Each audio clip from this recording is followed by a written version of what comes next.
Family, welcome back to the Royal Sussex Squad, your number one home for truth, clarity and unapologetic love for Prince Harry and Meghan, the Duke and Duchess of Sussex. Now let's talk about how this past week has completely shaken the British press, rattled the monarchy, and once again reminded the world why Harry and Meghan are in a league of their own. Prince Harry stepped back into the UK this week, and the entire media ecosystem went into a frenzy. For 4 days they huffed and puffed, speculated and screamed, twisting themselves into knots over every detail of his visit. And then, in one single afternoon, the game changed. Harry sat down with his father, King Charles, for tea. Just like that, the energy shifted. A page turned. Suddenly the same outlets who were smearing Harry a few hours earlier started quietly admitting the obvious. Harry is not the problem. Harry is the bridge. Harry is the bigger man. But while Harry was out here showing the world his compassion, his generosity and his authenticity, who was sulking in the shadows? None other than Prince William, the eternal complainer, the heir who seems allergic to warmth and incapable of inspiration. While Harry was donating millions, embracing children and addressing real issues like knife crime and support for wounded veterans, William was hiding behind his tie, doing dry, robotic busywork engagements that even his own press couldn't dress up as meaningful. The contrast was brutal. Now let's break this down, because the Daily Mail, yes, the same Daily Mail that has built its empire smearing Meghan, actually published a column this week admitting what we already know. Harry shines while William sulks. Liz Jones, who has been in the game for decades, flat out said it. Harry is doing everything right. She pointed out that Harry showed up in the UK with his old spontaneous warmth intact. He laughed with kids at the Well Child Awards. He pulled £1 million from his own pocket for children in need. His foundation followed that up with another £370,000 for injured children in Ukraine and Gaza. Think about that for a moment. That's impact. That's leadership. That's action. And what did William do in the same week? He sat in a mental health hub in Cardiff, tie knotted tightly around his neck, delivering stiff handshakes and sound bites. No passion, no vision, no spark. Even Liz Jones said it looked like ruling by numbers, not emotion, not instinct. William came across as cold, unimaginative, and frankly irrelevant compared to his younger brother. But the press didn't just notice the difference in their engagements. They also noticed William's cold, mean-spirited refusal to extend even the smallest olive branch to his brother. Harry was in London. William was just a hop, skip and jump away. Yet William couldn't even bring himself to shake Harry's hand, let alone sit down for a coffee. Instead, he kept his distance, sulking on his high horse, while the world saw Harry embracing reconciliation, generosity and family. And here's where it gets really telling. The same William who wants to brand himself as a modern king-in-waiting came off as petty, icy and childish. He wasn't the statesman, he wasn't the bigger man, he was the angry brother glaring from a distance while the world cheered Harry on. And Liz Jones summed it up perfectly. Harry showed up with an olive branch while William wielded a hacksaw. That's the difference. That's the story. Now, let's not forget the history here. Harry has been through this dance before. When Charles was diagnosed with cancer in February 2024, Harry jumped on a plane immediately. He didn't hesitate. He showed up for his father. But Charles, instead of embracing his son, ran off to Norfolk with Camilla, barely giving him a few minutes. No invitation to join, no warmth, just coldness. And yet here Harry is again, showing up, extending grace, being the bigger man. And what about Meghan? Let's not pretend she's not central to all of this. Meghan has been Harry's rock, his partner, his source of strength. Every act of generosity Harry demonstrates, every olive branch he extends, comes from the foundation of love and resilience they built together. Meghan has endured the vilest racism, the cruelest headlines, and yet she has stood strong beside Harry. And this week, even when she wasn't physically in the UK, her presence was felt. Every smile Harry gave, every kind word he spoke, carried the love of the woman who changed his life for the better. But of course the haters had to chime in. They always do. When Harry donates millions to charity, they complain that he should have done it anonymously. When Harry hugs a child, they say it's staged. When Harry sits down with his father, they twist it into drama. It's endless. But here's the thing.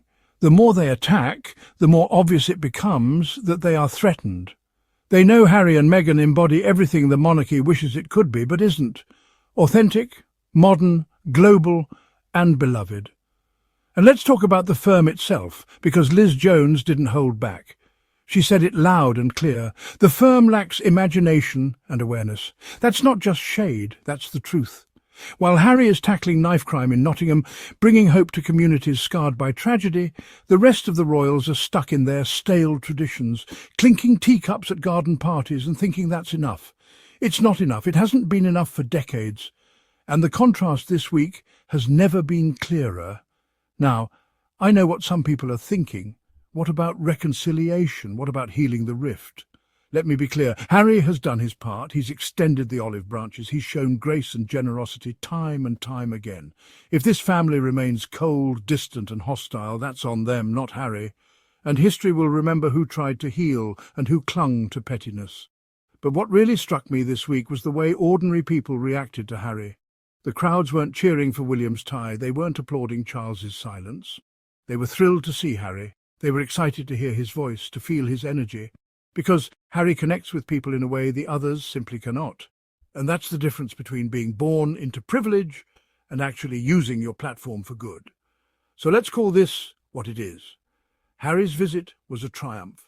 He reminded the world who he is, warm, generous, authentic, and unshaken by the smear campaigns. He reminded the world that Meghan, even from across the ocean, remains a powerful force in his life and work. And he reminded the monarchy that charisma, imagination and awareness are not optional, they're essential. Without them, the firm is just a hollow institution clinging to the past. And to William, if you're listening, and we know you are, get off that high horse. Stop sulking in the corner while your brother does the real work. Because history is already being written. And right now, it's Harry who is coming out as the true people's prince, the man who leads with heart, not ego. Family, this is why we support Harry and Meghan, because no matter what stones are thrown at them, they rise above it. They continue to inspire, to give, to love, and they show us that dignity, grace and authenticity will always shine brighter than bitterness and pettiness. And that's where I'll leave it for today, but before we wrap up, I want to remind you, if you love this space, if you love what we're building together here at the Royal Sussex Squad, make sure you hit that subscribe button, drop a comment, share this video with your friends. And if you want to show some extra love and keep us going strong, hit that super thanks button and donate to support the channel. Every single bit helps us keep spreading the truth and standing up for Harry and Meghan. Jones. Prince Harry's visit made the firm look lacking in imagination and awareness. Prince Harry met King Charles for tea on Wednesday, and it was like the entire British media ecosystem completely shifted in 1 hour. There had been wall-to-wall screaming, crying and throwing up about Harry's 4-day visit to the UK, and every outlet was desperately trying to help the left-behinds ride Harry's charismatic coattails. Now it's official. Harry and Charles are speaking face-to-face. A page has been turned, and Charles is less of a dog's tea father than he was on Tuesday. But what about William? Who could forget poor, angry William? William who has been wailing, "Don't forget about me," all week. Well, here's something interesting. A new column from the Daily Mail's Liz Jones. Jones has always been less of a lunatic than most other Mail columnists, but that's a low bar to clear. Some highlights from her new column: Harry is doing everything right, and I am overjoyed at his long-awaited reunion with Charles. Now mean William needs to get off his high horse. Some highlights: Harry's good week. The meeting with the King was during Harry's 4-day visit to the UK, where he has been his old, spontaneous, warm self, jousting with children at the Well Child Awards in London on Monday and just, donating £1 million to children in need from his own pocket. And his foundation donated another £370,000 to projects supporting injured children in Ukraine and Gaza. William's high horse.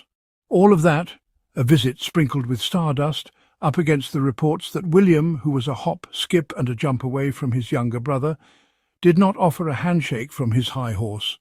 It was a mean act of froideur that suddenly threw the firm into relief. Just who is the baddie here? Harry's donations. Of course the haters said, well, if Harry wants to give money to charity, he should do so quietly and anonymously. I disagree. I think Harry needs some arnica on his bruises from the cruel social media that criticises his every turn. I've always been his and Meghan's most loyal, though sometimes exasperated, supporter.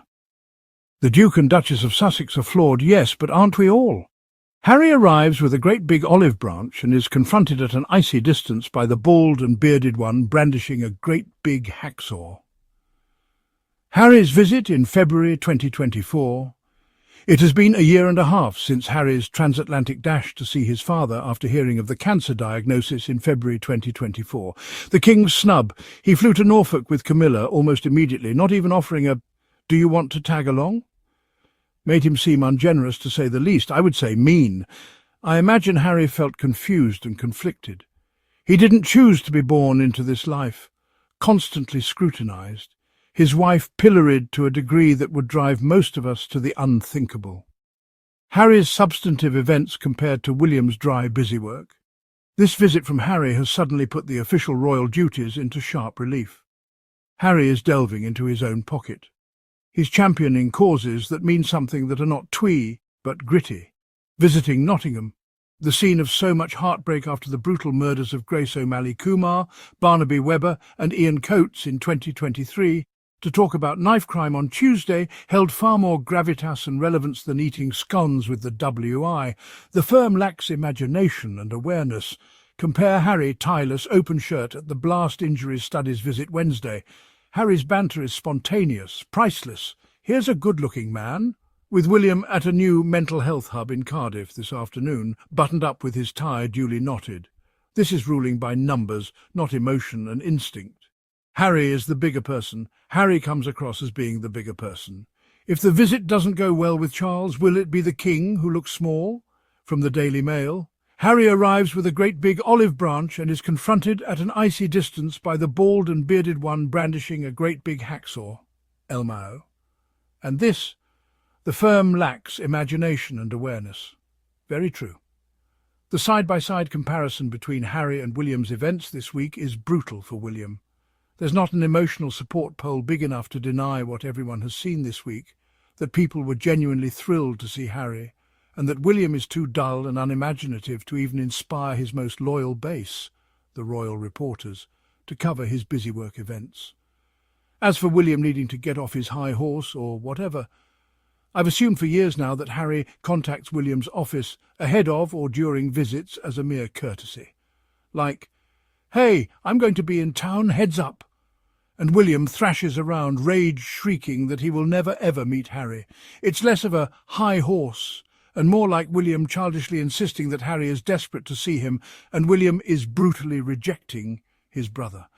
Because, let's be real, this isn't just commentary, this is a movement for truth, for justice and for love, and we are not stopping any time soon. So until next time, family, stay strong, stay loud and stay proud. This is the Royal Sussex Squad signing off.